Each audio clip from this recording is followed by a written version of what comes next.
fellow sons and daughters of the great county of Momo, from Mogamo, Mbengwi, Batibe, Widikum, Njikwa, Ngi, Andek, Guzang, every son and daughter of Momo, irrespective of where you stand on the political divide. One thing is sure, our people are under affliction. We are facing an existential threat as a people, as a community, as a nation. And Momo is a flag bearer in this enterprise, in this assignment, a generational assignment. So I talk to you from my heart. Momo, wherever you are, that you hear the sound of my voice, you are invited. This Saturday, the 2nd of August, 2026, at 8 p.m. Mogamo time, you are invited to come and draft. Draft for your people, draft for posterity. Together, let us renew our commitment to the quest for justice. And remember, our prisoners, stand with our wounded heroes, extend hope to our orphan children, and care for the destitute who continue to bear the heavy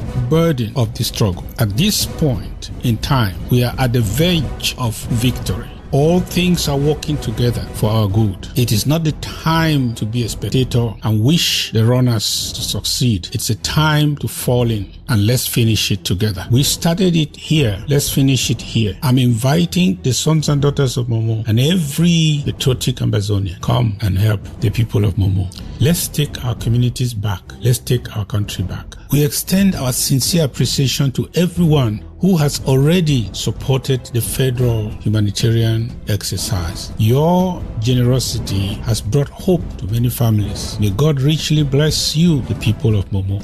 Let us continue to stand together with courage, with faith and determination until freedom comes. Remember, Saturday, the 2nd of August, 2026. All roads lead to Momo County. Time, 8 p.m. Ambazonia time. God bless you as you come, and God bless you more as you give. Let Momo be great again.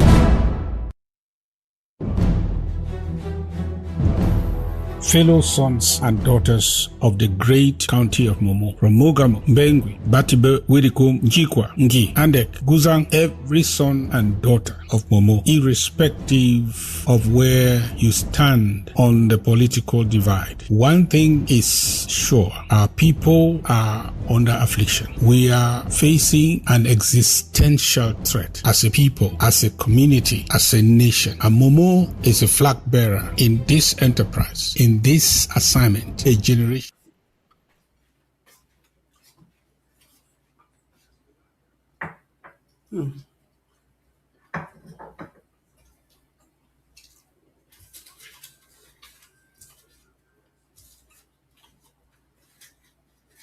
Assignment. So I talk to you from my heart. Momo, wherever you are, that you hear the sound of my voice, you are invited. This Saturday, the 2nd of August, 2026, at 8 p.m. Mogamo time, you are invited to come and draft. Draft for your people, draft for posterity. Together, let us renew our commitment to the quest for justice. And remember, our prisoners, stand with our wounded heroes, extend hope to our orphan children, and care. Are we starting now? For the destitute who continue to bear the heavy burden of the struggle. At this point in time, we are at the verge of victory. All things are working together for our good. It is not the time to be a spectator and wish the runners to succeed. It's a time to fall.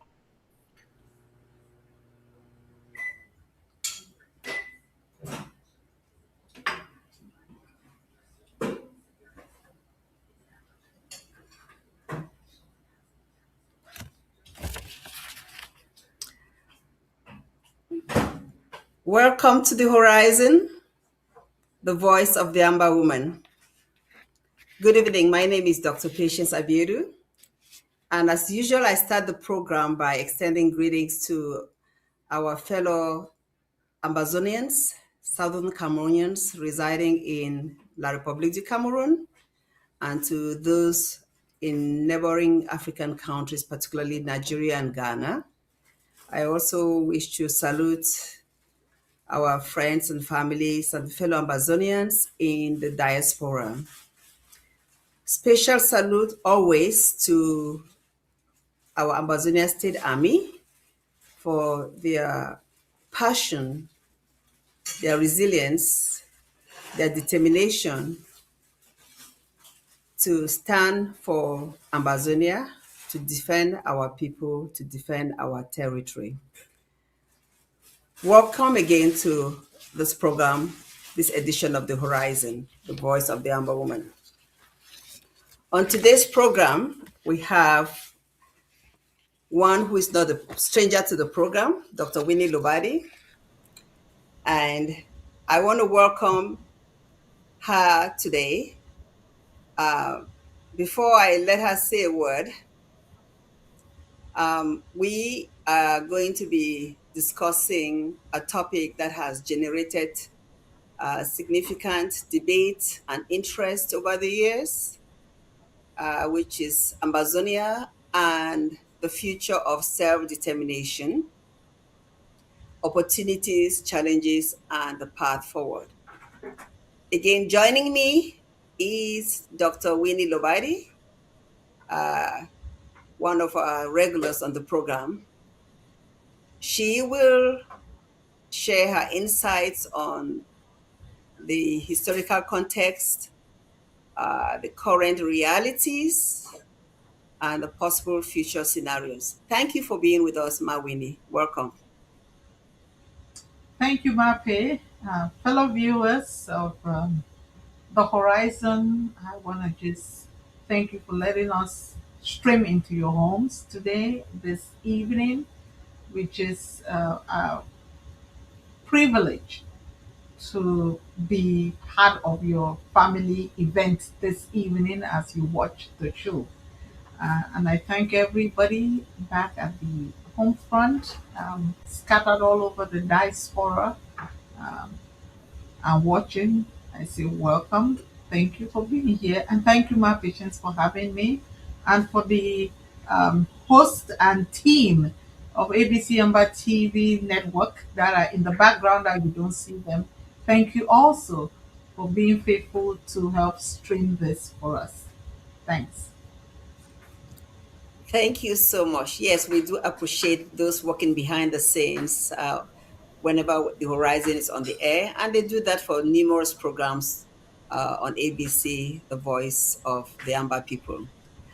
To begin, Mawini, could you briefly remind our listeners, our viewers, what the Ambazonian movement is? And I use the word movement loosely because for some of us, we understand that Ambazonia is a nation with a government in exile.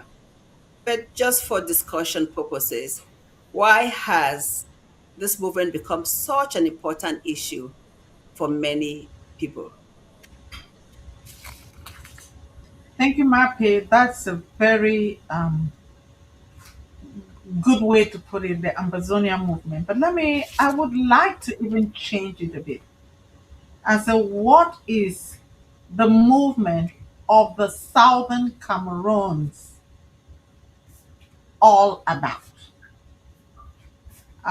Because it did not start with the name Ambazonia, it actually started when um, we were granted independence. We will get to the history of it earlier.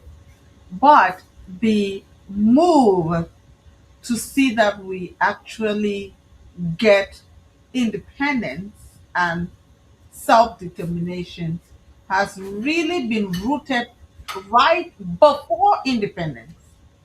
And our fathers, and of some of them of blessed memories, most of them of blessed memory, fought for it. The name Ambazonia, let me just clear this in the air, was comes from um, Ambas Bay, which is in the Bay of the Guinea Gulf of Guinea, from around, I would say, between the Edina and Batuke all the way to Lindian. You have that bay in that area historically or geographically located. So the first person that actually used this name, I may be wrong, but all the person that propagated the name Amazonia was is um, lawyer God, His Royal Highness Gojidinka. So he brought that, naming our people, our region, of something that was significant for our territory geographically. So the movement, Ambazonia movement, really actually started with him, but did not really start with him. I'm looking at the name loosely, Ambazonia. But when it comes to, in generality, of the Southern Cameroonians' problem, it started even before and on day one of what was supposed to have been independence. Thank you so much, Mawini. Thank you for that brief introduction to this topic. So let's delve into it some more, where we will have some more meat to the topic. Um, History is so important. Without learning about our history, without remembering our history, it's difficult to put things into perspective. It's difficult to know where one is heading to. With that said, what historical events do you believe have had the greatest influence on the current situation? So, thinking back from where we began, I know it's a heavy question, but that will help our people know exactly why we are here today. Okay, let's start. There's in physics or chemistry, we say there is something for every action. There's an equal but opposite reaction. Meaning that if I push you with a pressure force of 1 psi, there will be an impact on me pushing you that is equal to that 1 psi of pressure. Okay, that's me using some science to talk things. But what it's really happened is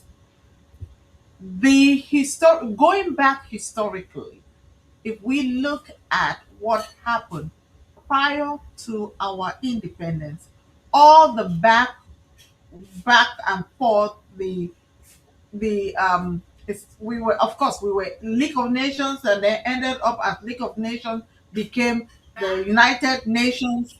Then we were a trust territory of the League of Nations handed to Britain, and then we became trust territory under the United Nations, and United Nations push that all trust territory. Mind you, part of all these trust territories came as a result of World War I. The victors claimed victory, and they had booties. And their booties was they got to claim land that was formerly held by the Germans as colonies, um, predominantly for raw material for the industrial revolution that was happening in Europe and the Americas. If we don't understand, especially for us in Africa, it was predominantly uh, Europe that had that grip on us. So um, that's a major event. So World War I plays a major event. How we became part of. The British came in early but left and gave it to the Germans, and then the Germans, after they were defeated between France and Britain, and mind you, Belgium too was there because Congo was part of Belgium, and then Central Africa was under France. So, but Belgium and France spoke predominantly English. They have other languages and indigenous people. But after that war, um, we were kind of partitioned, and part of us were given to the British in the area where they fought the most and lost their own troops, and then the French got share of this pie of German Cameroon. So that's one big historic event how we came under being trust territory. The next one, that I will say is a historic event, is we were now asked that, hey, you guys that are holding this trust territory, prepare them for independence. We were prepared for independence and were far ahead of most other colonial territories. That's why we were able to have and run elections. We were um, administratively, the British kind of um, put us in their Eastern House of Assembly in Nigeria, which as Nigeria was about to get its independence, they couldn't keep a trust territory um, under Nigeria because it was given to the Brits. And so the Brits had to allow us. Mind you, yes, we say Dr. Endeli moved, but it was also significantly and legally binding that we had to leave that Eastern House of Enugu and come back to Boya because we could not have been independent, a colony or a trust territory under Nigeria because Nigeria was not given that right, or were not the ones that were supposed to be preparing us. So we came home. We came home in the early or mid 50s, and we ran elections and changed governments. Even other colonies, as they were preparing themselves for independence, came to Boya to see and learn about Kwame Nkrumah, for example, from Ghana came to learn how this whole thing of democracy was working, and ours worked well for us. It served us well. We had a House of Parliament and a House of Assembly, and the party that had the most seats appointed a prime minister, which you can see that came as a result of us being part of the Brits. That's how their system works. Then when it came up to La République du Cameroon and Nigeria, they got their independence January 1, 1960. We were still a mandated territory all the way to October 1st, 1961, when we got our independence. So that, where historically, what impacted us the most was the fact that a report was presented and our forefathers probably did not know how to navigate the politics of the international world at the time, where we were actually literally said we couldn't survive. So, what happened? We were asked, you can be independent by joining Nigeria or independent by joining La Republic of Cameroon. And that's not truly independence. You had people that were independent and already had their system in place. You're forcing somebody. It would have been easier or better if we had gotten our independence and decided to sign a treaty to join either or stay by ourselves. But life is not fair. We were given the lemons, and we thought that they could make lemonades with it. So northern Cameroons went with Nigeria, and southern Cameroons went with La République, and that was another error. We should not have been split because we were Yeah. all one. We should have been allowed to vote and do what we had for independence. But why were we supposed to be asking? Why were we the only ones asked? This is a question. That vote that you want to be independent by joining. No other colony was asked that. Not even La République du Cameroon. Why did they have to do that? So that was a travesty that hurt us. So we should understand that historically. Let me move on. I have to speed up because history of our trouble is too much. Right after even La République du Cameroon voted against us. They did not want us to be independent. Mark that in your books. And because they did not want us to be independent, when our forefathers who chose that we should go to La République came, they forgot the fact that La République had voted against them not to be independent. So literally, they played the game. They promised the United Nations, oh, we will do what? We will not annex them. And then even the I think was it the prime minister or president of Nigeria said, we are, remember what La Republique has been doing to its own UPC members that who fled and And came and took refuge with yeah. in our territory. A lot of the Bassas and the Bamilekes that ran in from the UPC crisis in the 50s settled with us, and we were polite and nice, and we gave them places and treated them like citizens or indigenous people amongst us. And that's why you could see when we went to secondary school, we had a lot of people that were um, um, I don't want to use some other terminology. I'll keep it that way. That we went to school, but their roots were not of the indigenous southern Cameroons. They were of That's right. either Bamileke or Bassa. We went to school with them, and we were fine. Okay. The next issue, historically, if you look at it, is the fact that in 19 anyway, I may not quote the date right. Haijo unilaterally depose the elected prime minister.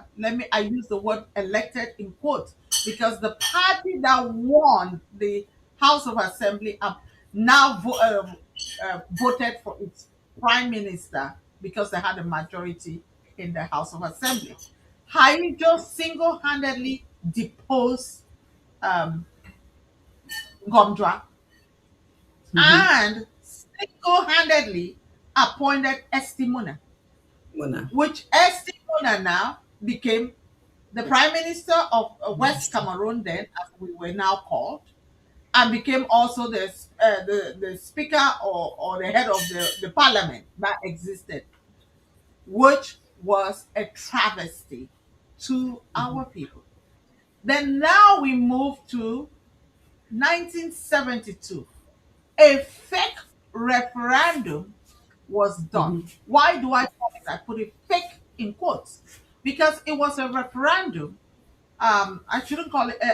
Yes, I think I would use the word referendum. That do we want to dissolve the federation and become a united nation of Cameroon? Meaning that you absorb and dissolve all the structures that are existing and we start a new government. And they made, remember, they had promised they would not absorb us Yeah. to the United Nations. So when that happened, and they had the we yes ballot, everything was we yes, we vote.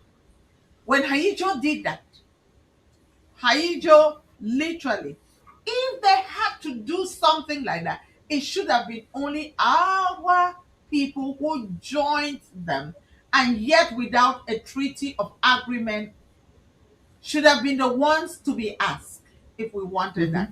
But it was spread across both La Republique and us. We were the ones um, to give up something. Let's put it this way.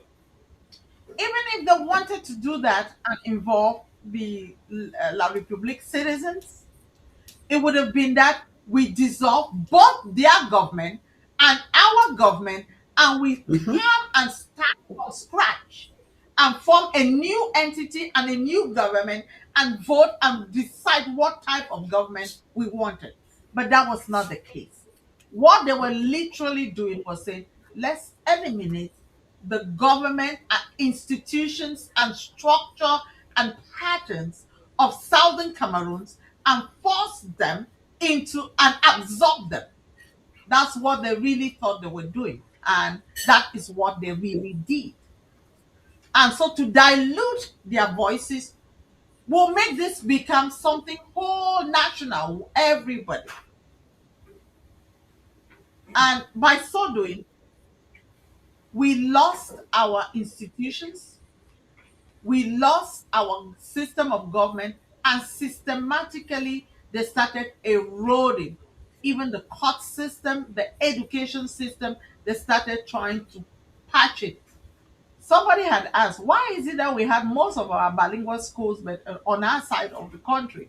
And some of those bilingual schools were coming, okay, you could say, oh, there was bilingual school in Yaoundé, yeah, because you had pulled all the civil servants that were working in the capital and you had to move some of them. And so they needed schools for their children to go, and the bilingual school was the only option for them, for their children to go to for secondary school and high school.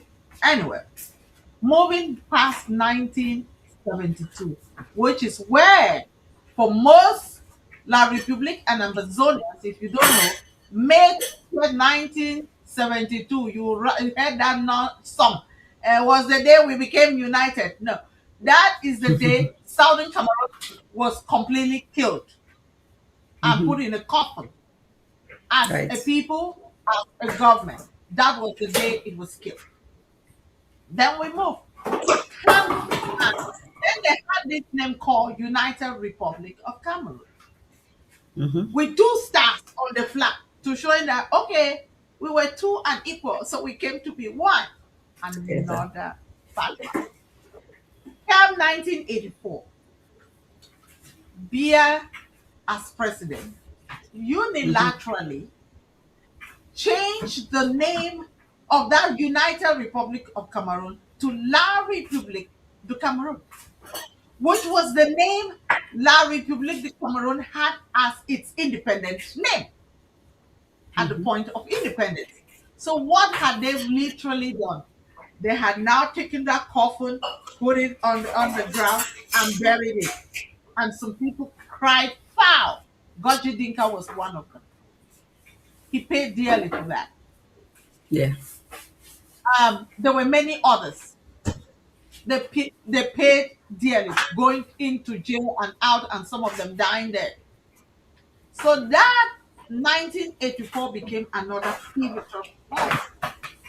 Mind you, most of my patients, we were as kids growing up, not even understanding the ramification and the political things. We were just growing up and trying to go to school, and we didn't know all what was going on. The first time that hit us was when in whether it was 90, either 94, 93, or 94 or 95, one of those, when Adamundam Joya decided that I'm eliminating the GCE Anglophone system and we will absorb them to start having baccalaureate and probatoire as their form of Wow. education. Bam! It hit us in the face. Then we were on the streets.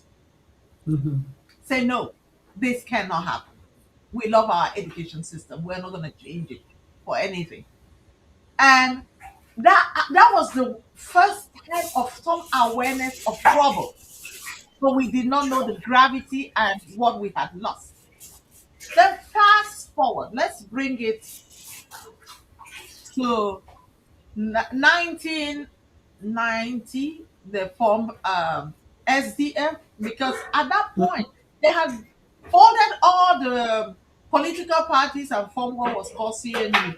And then when Haijo and the coup d'etat of 1984 happened, and Paul Biya wanted to, he with Chivamwako at the time, they bought the so-called, they transformed the name from CNU to CPDM. So they could, because Haijo was the president of CNU party. And to get Biya to have that staff of the one political party that existed, the name was changed to CPDM. And now Haijo was hanging out with an empty case in his hand called CNU or no CNU. And of course, the party is dead. They buried that. But mind you, they've already buried West Cameroon, as we would know it, which at that point was Northwest and Southwest provinces. They were buried in that 1984 change of name of the country. Then we move forward to the lawyers. Let me fast forward now. 1990, the formation of SDF and the killing of 6 people that the government told and lied that they were trampled. 6 people were killed because they said, no, we need other parties. And prior to that, the party had been launched, wanted to be launched in Douala, and they said, and they picked up all the individuals and said, "Oh, it's not. We didn't pick them up because they were launching a party." And then SDF said, "Well, if that's the case, okay, we'll put in our application." And when they put their application and they refused them from launching, they went ahead. They actually had applied to use a location. It was rejected, so they went to Ntarikon's market and launched it there. And before the military could get there and all whatnot and shot and kill people, thank God most of that had happened. And the purpose at that time of SDF was to help us get back to our statehood and start getting our institutions. Let's move forward.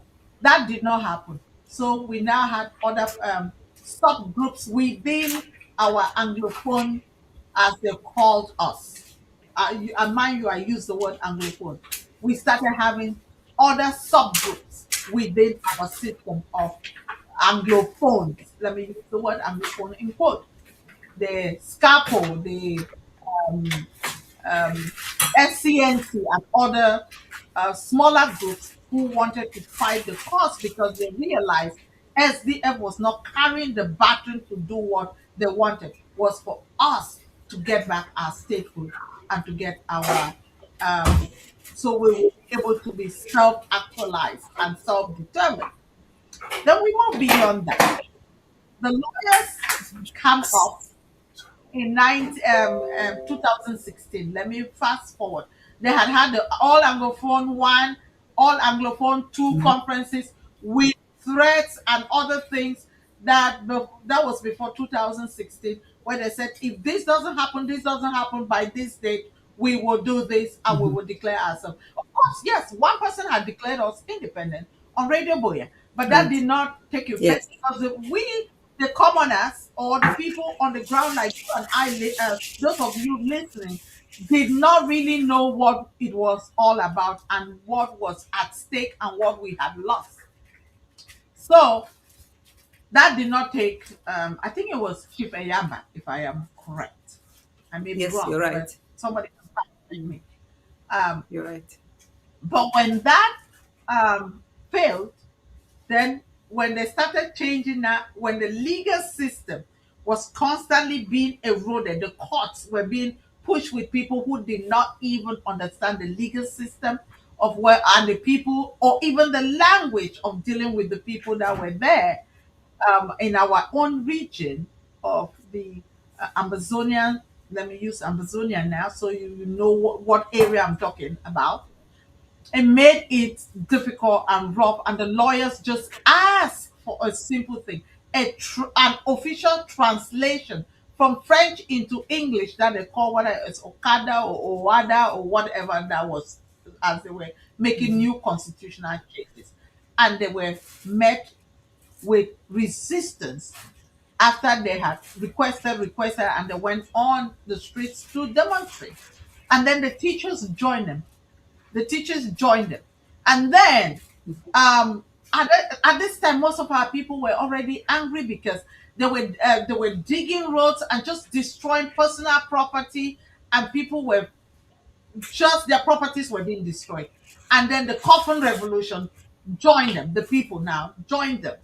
And when they said, "Oh, let's go discuss this. Let's go discuss this and resolve it," and they sent the prime minister, who came and nothing happened. Guess what? They started picking them up. 2016, and when they picked them up, some of them fled into exile, and which was all, the people knew that it was all a pretense by the government. So, bringing fast forward 2016 up to date is when we, the common people, we who were ignorant, who didn't know what was happening, came to, let me say, a maturity level of understanding what we had lost. we came to the level of knowing that, hey, we had a deeper problem. Then now we understood why some people were picked up October 1st, why some people were constantly going in and out of jail, and we never knew what was going on. But now awareness became um, a big thing that educated us. Have we yet come to the place where the awareness has literally given us what we need and what we are asking for? Not quite.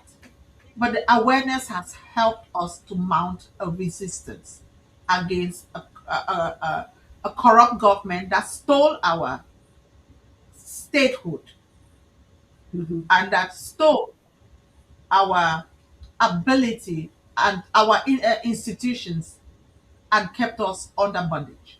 That is where we are, and that resistance has been ongoing, which unfortunately has costed tens of thousands of lives, many people internally displaced and externally displaced out of our territory. Wow, this is remarkable, Winnie. I want to just highlight everything you've said by just emphasizing those dates so people remember. I'll quickly go over this.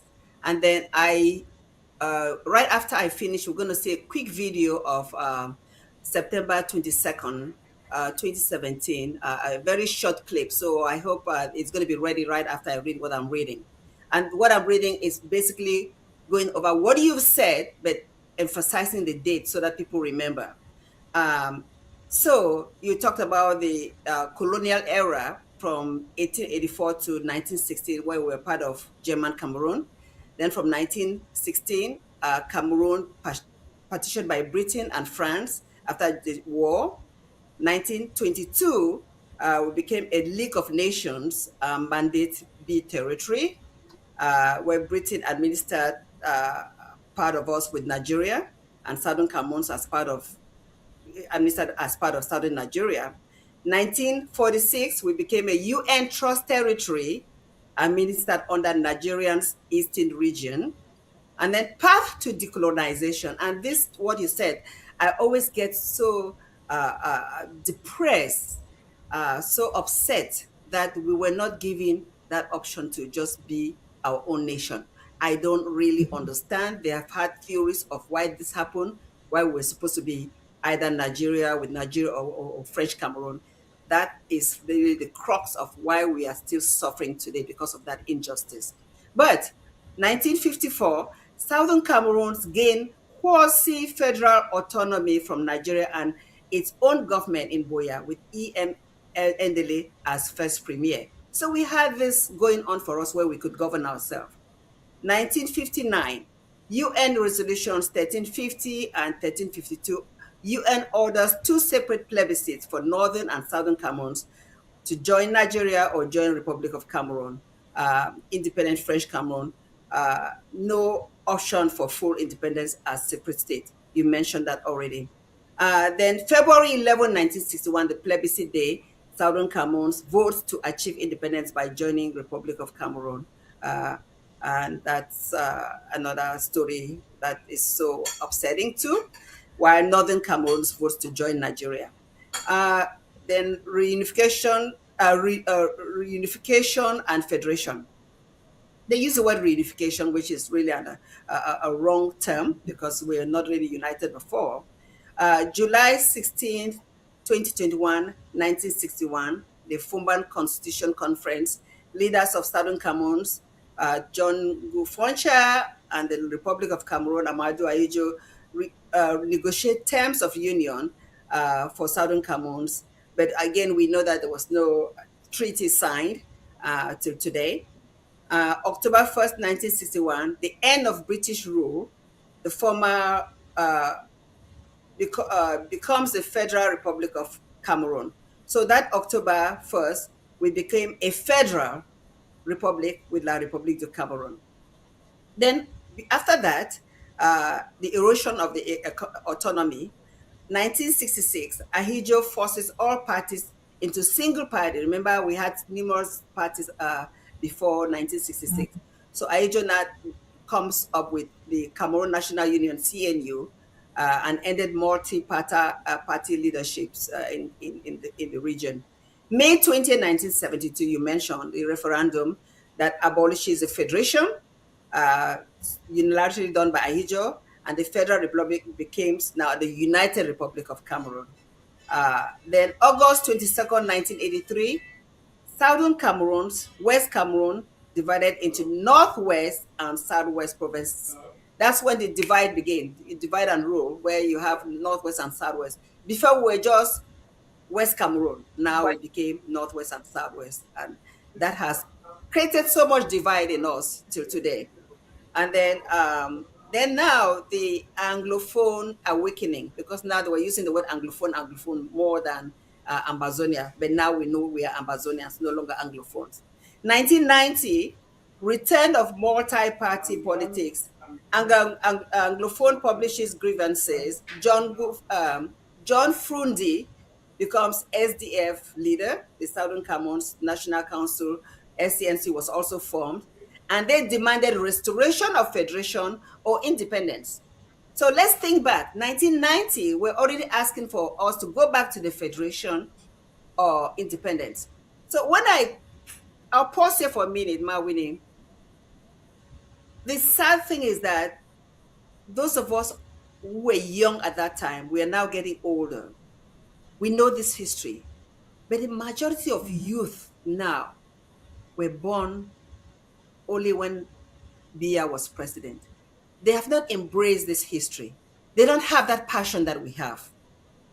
But we are hoping that when they see things that are happening in other countries like Burkina Faso with Ibrahim Traoré changing, they will realize that we have the ability as Southern Cameroons to be a great nation. But I digress. Let me just finish this history. And then October 1st, 2017, after the teachers and lawyers had their strike and the crackdowns, then Ambazonia becomes more symbolic, and we were free to say the word Ambazonia, and people became more emboldened. And at this point, I would like for us to see that short clip of what happened on the September of 22nd, 2017, please. Fontaine, Le BLM, and Menzi precisely. They are moving from the central deal to the SDO. You can see them in numbers, more than 5,000 people here. They are moving to the SDO, of which the SDO has ordered his military people, respecting the people and by sending down the flag of La Republique du Cameroon. You can see them. You can see them. They are uncountable in their numbers. You can see yourself. It's being led by women singing Soil of Liberation, that they must leave their territory. You can see them moving ahead, moving. This is the population with their flag or with their peaceful plan, peaceful march past. You can see the population. They are ongoing to the SDO's office, to the SDO office. You can look at them in numbers uncountable. They are going on their numbers. Look at your people going. The SDO office, I don't know what they are going there to do. But with these numbers, we can see that the people are really fighting for their freedom. Look at them in numbers. Look at them in numbers. With children not in their presence. Nobody is among these people less than 20 years of age. Look at them in numbers. They are discussing. Look at now, looking for their spokesman to go and present a message to the responsibility, which we don't take lightly. Any of your leaders, including your chairman, who tries to go against this struggle, because this struggle is bigger than any one of us. Any of your leaders who tries to go against this struggle, we throw the person under the bus. So, responsibility, which we don't take lightly. Any of your leaders, including your chairman, who tries to go against this struggle, because this struggle is bigger than any one of us. Any of your leaders who tries to go against this struggle, we throw the person under the bus. So, thank you so much. Winnie, just a brief comment before I ask my next question, because I just wanted to bring that in perspective. If you want to comment on that before we proceed. This was actually, I said, this is one of the September 22nd, 2017. when the people took to the streets, it was across all of Ambazonia. It wasn't just Lebialem. At least we have the footage for the one of Lebialem. Probably we could Yes. show so many. It was a peaceful demonstration. And if you remember well, majority of the people even went to the palaces.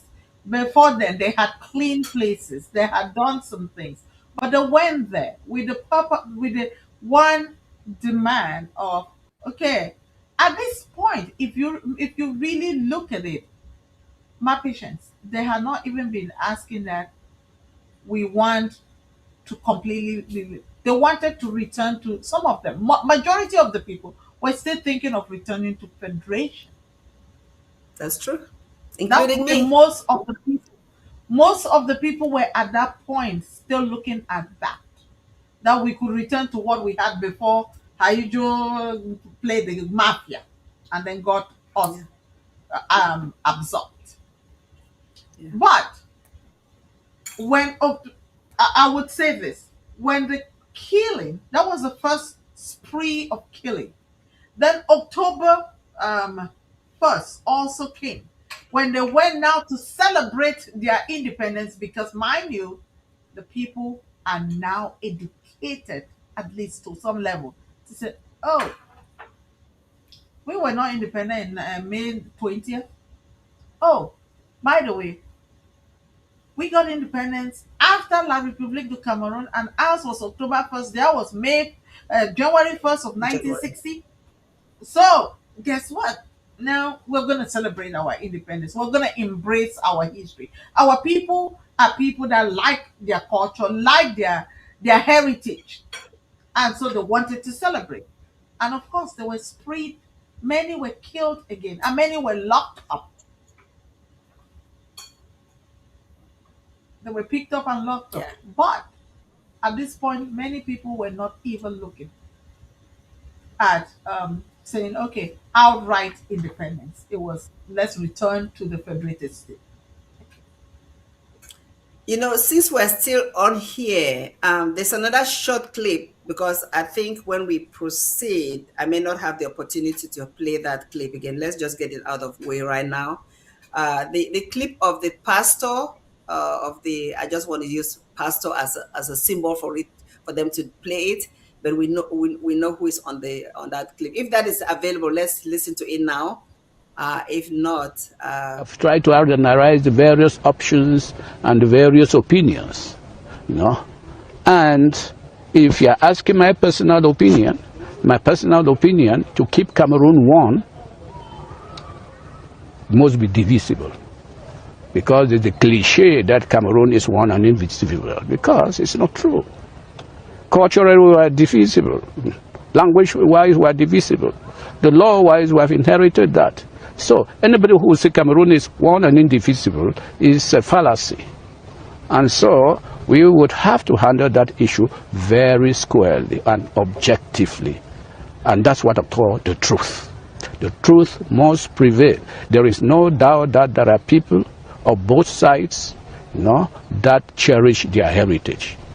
And the only way of keeping Cameroon together is to respect the respective heritages that we do have. His Grace Cornelius Fontem Iswa, as Archbishop Emeritus of the Bamenda Archdiocese of the Roman Catholic Church, thanks for accepting to be with us in this edition of the program. Thank you very much.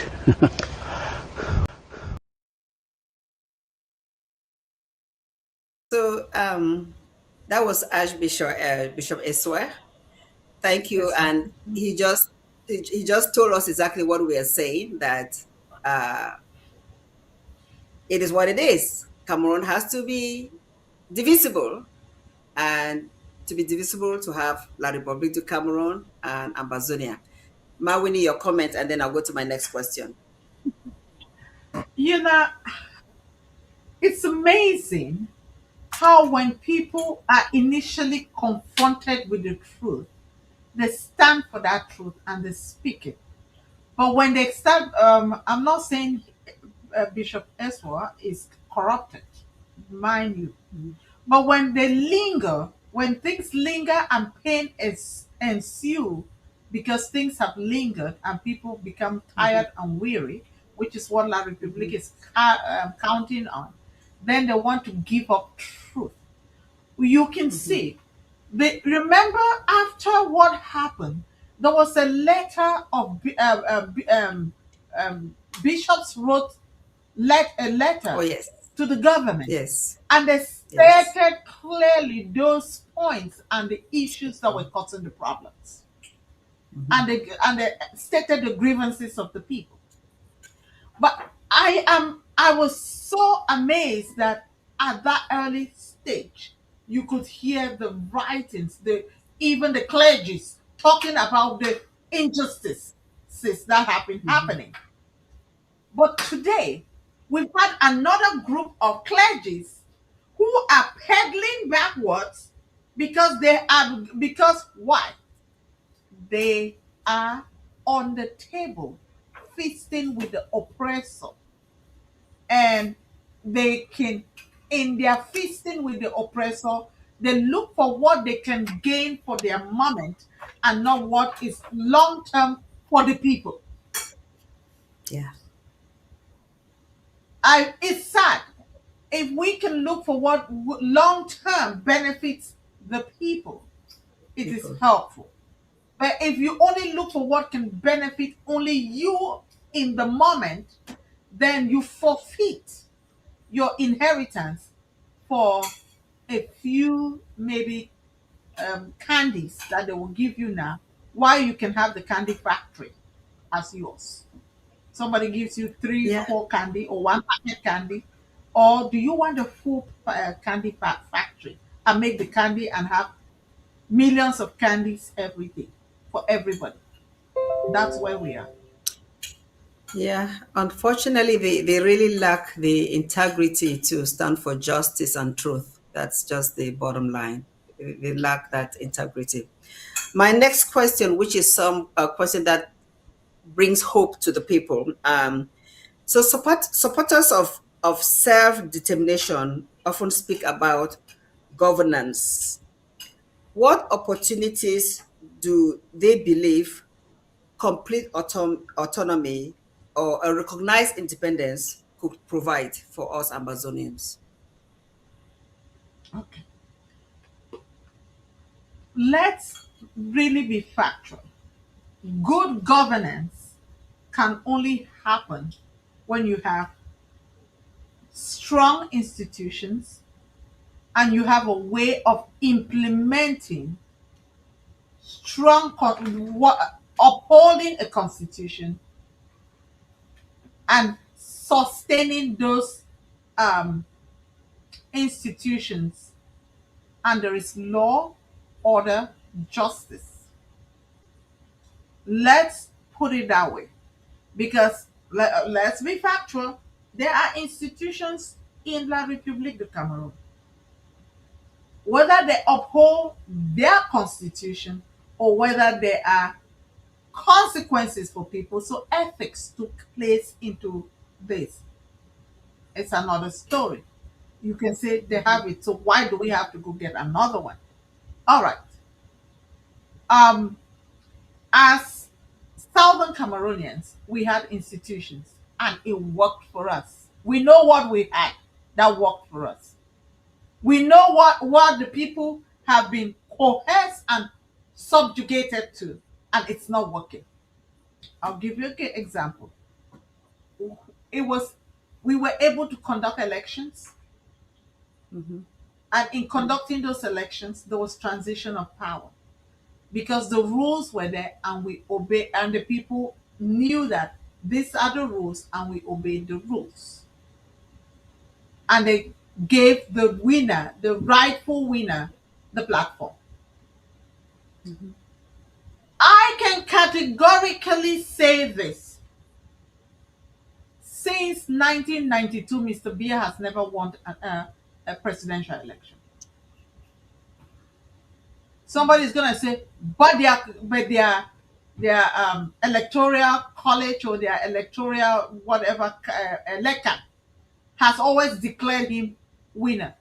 Declared winner under the gun of the barrel or under the back of money that has been given them.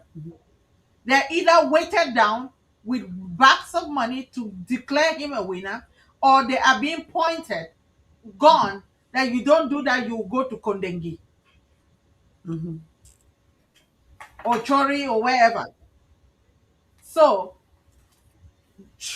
the true winners of election, Frundi won 92 and was placed under house arrest. Most recently, even during this time of the awareness of the Ambazonia movement, the lawyer won it, the Bamleki lawyer won it, and he was never given. Now, Issa Choruma won it last year, he was never declared the winner. Everybody, because at every polling station, they truly did have representatives of the political parties that had candidates in there to monitor. But that's why Mr. Ponji Ataka came out and said it doesn't matter what people say, who won and how they compile it, it's only what Elekam says. Elekam is not independent of the government. Elekam is not free and fair. They are unethical in the way they behave because they don't play neutrality. That is where, to have good governance, you have to be able to have not only institutions, but you should be able to have institutions that work, and you have policies, procedures, constitution, and laws that are upheld. Your judiciary system has to work and work for everyone, irrespective of what level, who you are, and how you sit. That should work for everybody.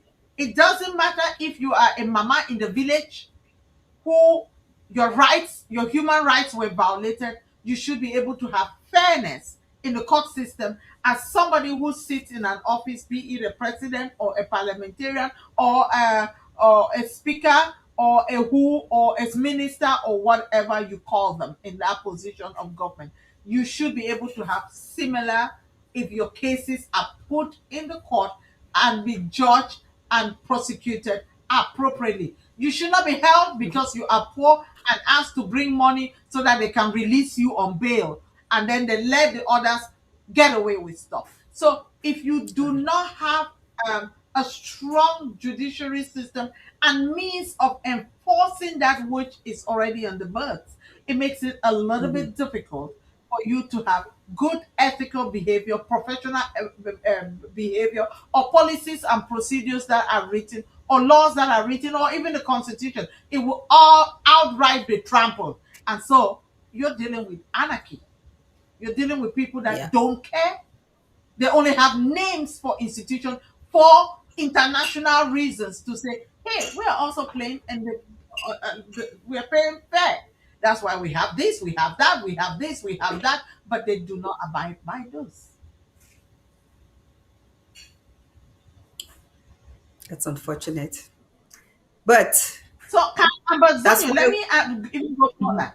Can Ambazonia function in this milieu as it is, as a federated state, and be able to have fairness happen? No. Why would I say so? Think about this. We used to vote locally for what they call council members, the mayors and all that. Whatever, mayors and all whatnot. Then they took away that from them and said, oh, we have to have a list. This, as multi-partyism came, oh, you people produce your list and we'll have this list, and that list has to be approved by Yaoundé. Why should Yaoundé be approving a local list of people? Or why should the people themselves not file to go campaign and then and run for election on their merits? Why is it imposed by somebody else and brought down, and that list is forced on the people to vote for? That is wrong. That's not democracy. So it's not. The way the structure is now, it cannot function for us the way we know democracy to be. So literally, for us to be able to have good governance, we will have to scrape off all this one that we have and only take that which is good, that is universal, that we know can be upheld, and we have good, um, let's say, public officials that work on merit and have good ethics and are professionals and they operate Integrity. professionally. And when Right. when they have integrity, then we can now make sure that our institutions go by the rules that are put in place. And when those institutions now function, then we can, even if you gave us our nation today, it would take some years to uproot this mindset that has been planted in most of our people and then begin to plant good seed. Let me take, for example, you go and purchase a big black bush. You want to clear that black bush down and say you want to plant whether it's cocoa, oranges, tea, whatever. It would take you some time to uproot and get rid of those trees that are in there and the shrub and the thickness, and then dig out those roots for you to be able to till that soil and plant the seed of what you want, and then giving that seed the time to grow. So it will be when we take seed back in Ambazonia to be able to get, we will need help. The help will be those, whoever becomes our guarantor, they will help us to make sure that we can uproot these terrible things that we want, to be able to plant good seeds that will take root and grow, and we can have good governance. Mommy and Papa, they talk the one, and so I also want to know, because if you want to go start, man, talk about pigeon now. If you want to go start walk farm and a black bush, you don't be plant corn, you don't be plant granite inside there, or you don't even plant cocoa. You'll get for dig out all that tree them, dig out all that thing the way they did for the where they cause trouble. Yeah. Then whether you want plant a rubber thing, or you want plant a cocoa, or you want plant a coffee, or you want plant a granite, or you want walk na farm for cocoa, then before you fit plant and then give root for that thing them and time for grow. So na hard work. It go be na hard work to make more no so. It go be a hard work to for we when the time reach for we for move all the bad thing the way they don't plant it inside we. It don't make choke people, then choke people, then choke people them. It don't turn a black bush for the war politics, black bush for corruption, black bush for so many things. So that we feel now clean the place and then start planting the minute it grows small, small, and then more can get good harvest. Okay. Thank you so much. So, a slightly related question to the governance issue has to do with political outcome. I mean, it has to do with economic development and investment in the region. So, what do you see as a future trend for Southern Cameroons when there's this political change that is embraced by the people? Political change in the sense that we, Southern Cameroons, Ambazonia, becomes internationally recognized. And I want you to answer this, comparing to what is even happening in Burkina Faso with Ibrahim Traore. Winnie. I want to be clear that there is no society, no matter how good their democracy and political system is, that you do not have criminals also within those societies. That's why we have courts of law, so that we can uphold law. And that's why we have jails to put those that have already been found guilty to serve their time in there, not because of conscience sake for their political views, but because of criminal activities. You and I, my patients, we do live in the United States, and you don't just go to jail because your political views are different from that of the president who is on the seat, or is different from the governor of your state, that they belong to a separate political party. So one thing for us to have a good economic, thriving community is to be able to know that once we have laws and we have policies and we have things that are structures that are put, that those things are stronger than an individual. What do I say? We have Yeah. a stronger constitution that even the president of the country cannot violate, and if he violates it, it won't be challenged and will be taken to court and will be Right. resolved by the justices of the Supreme Court. And that if that those things are in place, what really does happen is that it allows for economy to thrive. It allows for foreign investors to bring and invest and grow the place. It allows you cannot grow economically when you have topsy turvy, meaning that today one thing is correct, the next day you keep turning things upside down, inside out, and nobody. The rule is what I decide today in my office that hey, here's the rule. Tomorrow you come, I don't feel good, the rule has changed. No, we want to have these rules that okay, let me use for example. You and I, we need our ID card, or we need a driver's license, or we need a professional license. There are laws that govern those things and statutes that govern those things. And then when you go, you meet those. Some may require you to go to school, some may require you to go prove that you can do this and that. Once you get those done and you go do the test, or you go file and provide the appropriate documents and pay the fees, guess what? Voila! You get it and you're free to practice. You're free to, whether you want to drive as a driver, you need a driver's license, then you can drive. So if today you go and they say, before you get that driver's license, oh, we today you don't have to look at this, you don't have to read the book or read the signposts or do whatever. I look at you and say, okay. Then tomorrow they come and say, oh no, the rules that apply for CDL license, that's what will be given to everybody now. Then the next day you go and it's something, it creates havoc. It creates uncertainty.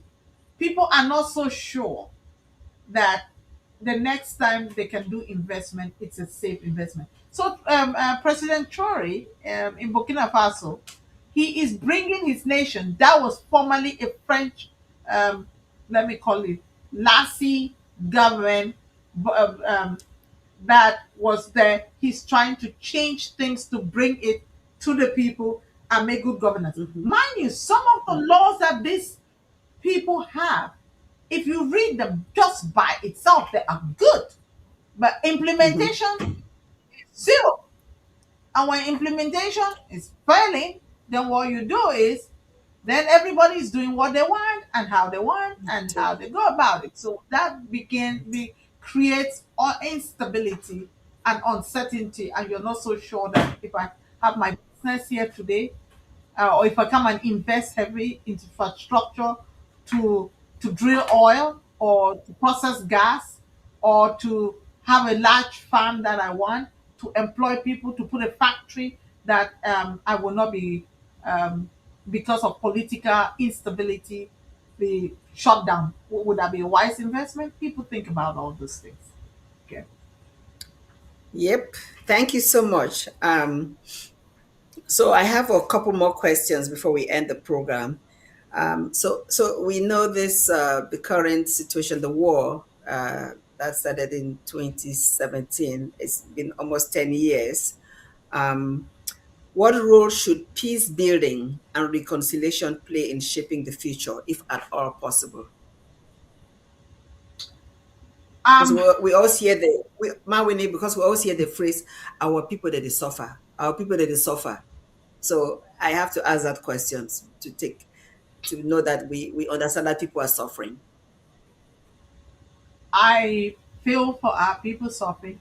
I empathize and I have compassion. that people are suffering. Um, Before I go, I want to. There are some current hotspots in the world. Let me use Ukraine and Russia as an example. The war between Ukraine and Russia did not start a few years back. It started in 2014 when Russia crossed over into Crimea. And ever since then, that part of Ukraine was doing well. The people that were in Crimea, some of them moved out of that area. Russia moved in. And of course, I'm not. So somebody will say, "Are you the international expert?" I'm not. I'm not. But I want to state this: that the war between Russia and Ukraine did not start in the late in the 2020s. It started in 2014, at least in the open that we know. We may have already been on the ground and things going, but in the open that we knew international, and then it just kept escalating and kept going up, and then before we have this round of what is happening. Why am I saying this? I don't know if the people in Ukraine who are being displaced or so with the suffer plenty, yes, they know they are suffering, but they have a president that has stood by them. Mind you, I'm saying this, somebody will say, but why not talk about Russia? Okay. The war affects both parties on both sides. But mind you, these are also nations that are already in existence, so they have armories and they have weapons to fight each other. And the people still suffer, but the people are patriotic to want to keep their nation and hold to their nation. Our nation was already eroded, taken away. Every institution, infrastructure, economic, and political, and even now legally and educationally, those are foundational things that build up a society, were already stripped off from us. So now, when the war came and the government of La Republique is imposing and cracking down too much on our people, the little farm that you had in your backyard that you were farming your bitter leaf, your cocoa, your corn, your granola, your beans, you run away. You go somewhere else that you may not have that place. So, yes, you will suffer. Some of you had businesses. And of course, am I going to say that ghost town is not affecting the people economically? It is. And why is it affecting them? It's affecting them because the government too is feeling the pinch. They cannot keep coming and asking. Some people, the nature of their business just frizzle out. We want to acknowledge that. We cannot deny the fact that in doing a civil disobedience in this magnitude is going to affect the people to some extent, and the greater level that we want the impact to be is to affect the government, and it does. Do you know what? That's why the United States Senate, they did pass a law and say, we don't want agricultural products of Cameroon to be sold in our country again because of what they are doing, the human rights violation and the war. So that is the impact. Would that impact come down to the common person? Yes, if you had cocoa and your cocoa could not be sold into the some of the markets of the world, or you had coffee, yes, then yes, it would impact you. But let's look at it this way. If you, for what is going on, children have gone out of schools and relocated in other places so they can go to school. You had your school, maybe your school was doing well, or your school is not doing well now, or then you have the others now go and open schools, like you hear all these annexes in Yaoundé that have been built, and the annexes, those schools, especially by our mission schools that are now annexes in all these other parts. Do you think that when the war even ends, those annexes are going to be shut down? No, they will not be. They will go. So what happens is that the pride of when people People used to leave Yaoundé and come drop their kids and do what, and the children learn the culture and get to interact amongst themselves. It's not going to be there because now it will only be the locals, local people that may be able to still keep their kids back there. But let's go back to the question that peace.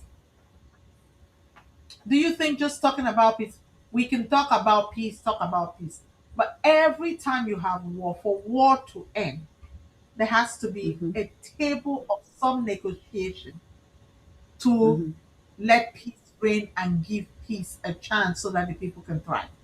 There will be there will be some level and some involvement, and I pray La Republic they come to their senses quickly, because when things deteriorate in their own area and they have not made peace with Ambazonia so we can move on peacefully, then guess what? The chaos will be doubled for them. They will be trying to fight the chaos in their own and thinking that they can keep us and keep fighting us. Let them go take a look at Somalia and Somaliland and see what happened. When Somalia was so recalcitrant and would not build Somaliland area because they actually came together by a treaty factor. But the Somaliland was neglected. So when they started pushing resistance, they finally got what they wanted. They have been recognized by one or two nations, but not fully. But guess what? That's the beginning of recognition. So La Republique needs to learn that when chaos ensue in their own area, we are gone. We will be gone because we are already creating structures for governance that we can easily put it in place and roll it out and get them out of the courts and get our system going. But if they didn't learn that from Somaliland, then they are missing on learning that. They should go learn it.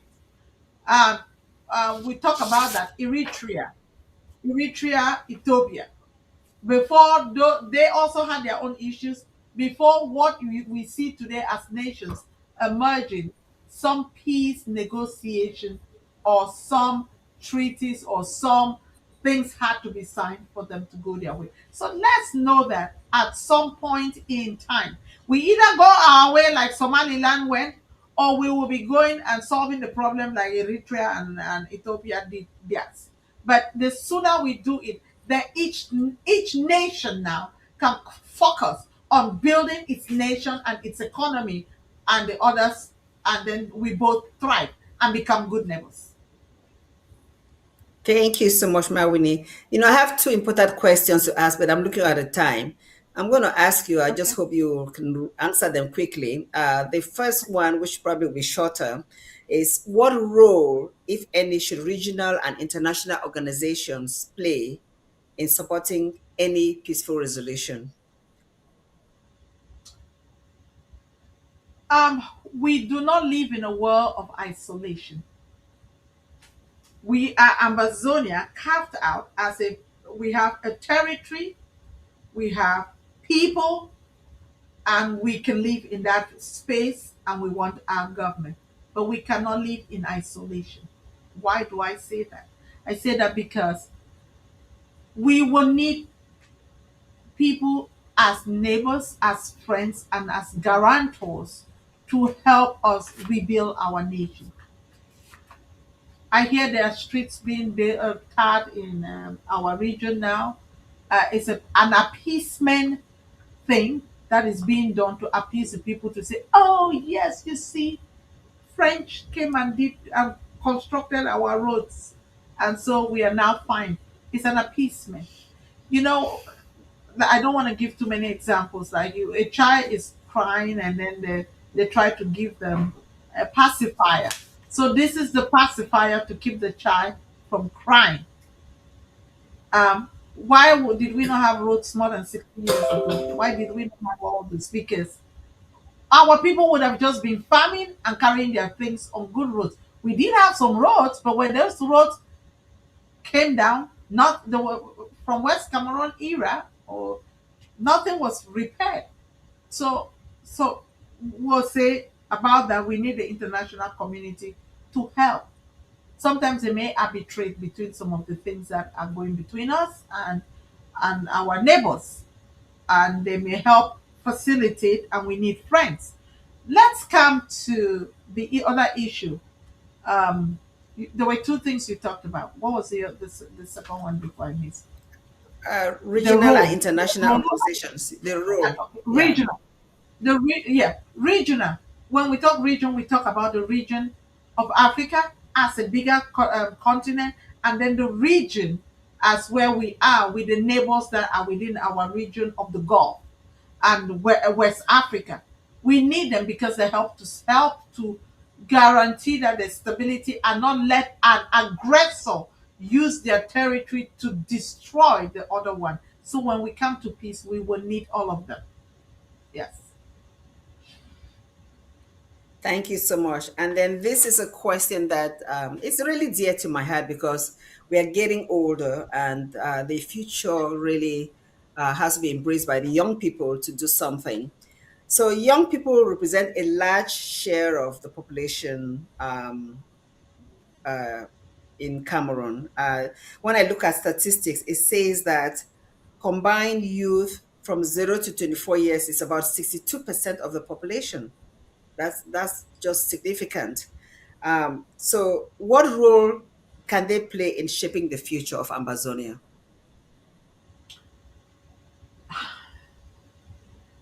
You and I, we are no longer, our parents are no longer the ones doing stuff. Some of them have already gone. We may have one Yeah. or none. And unfortunately, because of the nature of what was going at the time, nobody dared to say anything negative about the government. They would have been picked up and locked up. So they couldn't, Right. majority of them could not hand a lot of information to us that would have helped us. But we thank God that social media has been the place where we have been able to glean and read about our history and know what happened and transpired and the things that happened to us for us before we lost our statehood. So the young and the youth today, I commend you guys that you are very good at using the internet and going to social media. But I want to give you another challenge. Tomorrow, I won't be here. My patients will not be there sitting. We may be retired. We may have other things that we want to be involved with. But we need you to come take the baton and make sure that we have a good nation and sustain that nation and that the continuity is there. America just celebrated 250 years. If they did not have the solid foundation, constitution, institutions upholding the law that they had, today we will not be talking about America as a great nation that almost Right. everybody, most people want to come to. So we need you guys. Tomorrow, join and read. You have the information at your fingertips. Go on whether your smartphone or what, read more and have a heart for your country and your people.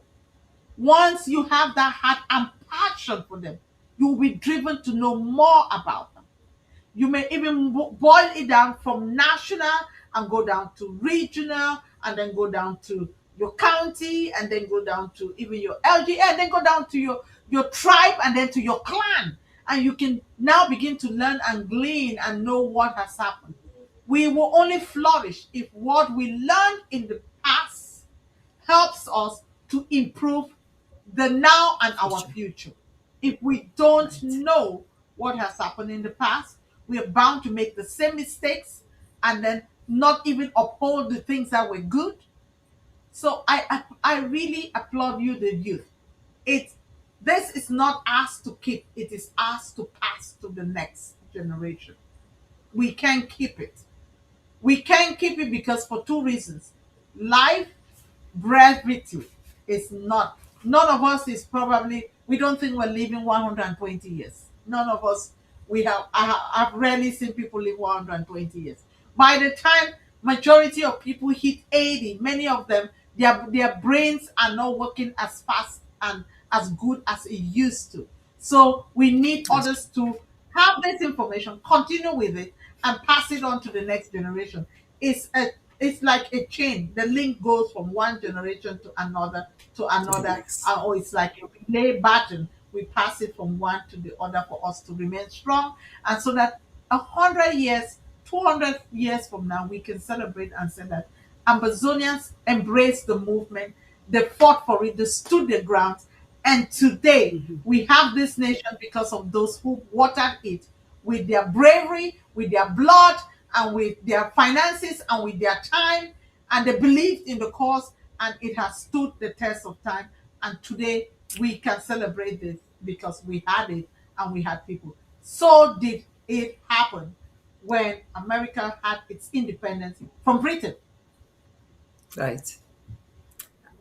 You just looks like you were reading my mind. I was just going to say something about the 250th anniversary of America, which they just celebrated on July 4th of this year. But my final question to you as we close the program today is, looking ahead, what message would you like to leave with the viewers who are hopeful for a peaceful and progressive future? That means anybody of any age, any generation, they are looking forward to a better Ambazonia. What message of hope do you have for them? And after that, just give your closing remarks as we end the show today. I want to say that if you lose hope in anything, then you'll have no interest in that thing anymore. Let the drive of the truth and the losses of what we have lost about our statehood, our actualization that was aborted, and we couldn't even have this governance and government institutions put in place because it was stolen from us, taken. And the travesty of that is that we find ourselves in a quagmire today. People suffering, something that would not have happened. It would have been a different scenario, whether it's upheaval internally, but we have lost a lot. We've lost lives that have perished. Think about them. Let their blood not go in vain. I want to remind you, especially those of you in Bamenda, remember how you stood in 1990 and believed that by launching the SDF, there will be other parties, and today there are other parties. But the SDF, what was truly behind what was supposed to be done was to make sure that Southern Cameroon was to become its own separate entity with governing bodies and taking its own governance into its hand. Do not give that up. The only thing that you give up will be taken away from you. What you do not give up remains burning in you, and you can pass that on. And even if you don't see the end of it, somebody else will pick that fire and continue until the day that the torch finally touches the big fire. Think about it when they do Olympics. They carry that torch, a little torch, and they're running from nation to nation, to place until they finally go to where the Olympic arena is. That little torch touches the big torch, and then boom, the Olympic fire comes out. So let's look at it that your hope should not be squashed. Your suffering today should not be taken. We are not taking it for granted, but should not be given up, because tomorrow, what you have passed, what people see you endure for what you stand and believe in, guess what? They will respect it. They may not, some may not understand it, they will respect it. But let me tell you, more people are watching and being influenced. You are influencing more people by standing strong and not giving up hope. If you give up hope today, let me tell you, you Ambazonians will become a conquered people, and for once you will be squashed, and you will never, never see the light of day of having a statehood or even federation restored. It will never happen. There will be many promises. Promise of this, a promise of that, a promise of special status, a promise of that. But the special status will come with strings. For those who know how they do puppets, there are puppets that they have strings in the background and they are playing on the front, and you think that they're acting, but the real person behind is pulling those strings and letting those puppets play like what they want and do what they want. That's what you will end. It is scary to think that you give up and your children, grandchildren, great-great-grandchildren to the fifth, sixth generation will have to endure bondage that is even worse than what you are experiencing today, or more than the little discomfort you have today. I fear for that more than, or I am worried about that more than I am concerned about the what we are standing for. Let's put our name in history as those who stood for the truth, for justice, and wanted Ambazonia change, and Ambazonia got change, and they now have something to celebrate, like America celebrated, or other nations that have fought for their independence got celebrated, whether it's the apartheid or whether it's whichever nation, and or whether it's even Burkina Faso. They didn't have to fight together. They fought to get the system that was putting a weight on their back, and the children of Burkina Faso were dying while their minerals were being stolen by those who control the economy, hence controlling the political, because they have the economy under their hands. So let's not let that happen to us. Wow. So I encourage you to stay. Thank you so much. Thank you, Dr. Lobati, for joining us today, for sharing your perspective on this complex issue. We appreciate you for your time. We also thank the viewers for listening, and we encourage everyone to continue learning about this matter, continue strengthening your views, and to understand that for peace to eventually reign in both Cameroons, we echo what the Archbishop said, that Cameroon must be divisible. And for peace to finally reign in both Cameroons, that their boundaries set at the times of their independence must be recognized. La République and Southern Cameroon's Ambazonia can only be a place where its citizens enjoy a future that is promising, where there's no killing, no unnecessary suffering, when we realize that both nations must coexist as good neighbors. With that said, we hope that the young people that are there will continue to take this baton and really follow what our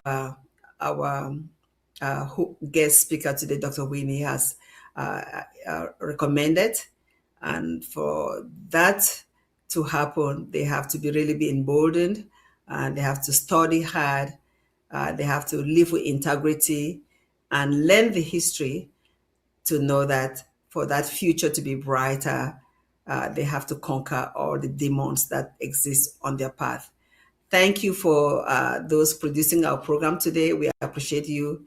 Until next time, this has been the voice of the Amba Woman on the horizon. And this is Dr. Patience Abiedu. Have a great weekend. And before I forget, tomorrow, Saturday, August 1st, I believe we're having the Momo draft. Please come support the people of Momo County. Thank you so much, and bye for now.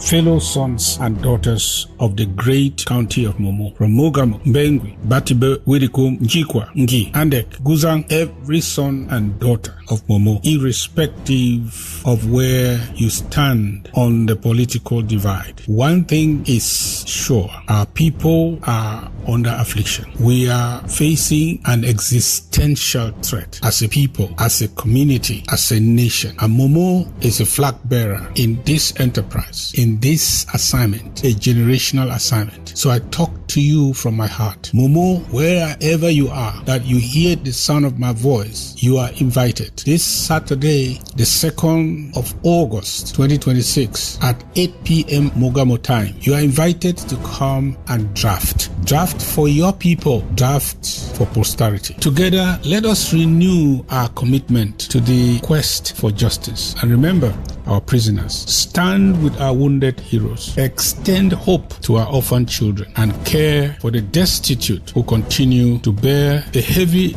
burden of the struggle. At this point in time, we are at the verge of victory. All things are working together for our good. It is not the time to be a spectator and wish the runners to succeed. It's a time to fall in and let's finish it together. We started it here. Let's finish it here. I'm inviting the sons and daughters of Momo and every patriotic Ambazonia, come and help the people of Momo. Let's take our communities back. Let's take our country back. We extend our sincere appreciation to everyone who has already supported the federal humanitarian exercise. Your generosity has brought hope to many families. May God richly bless you, the people of Momo.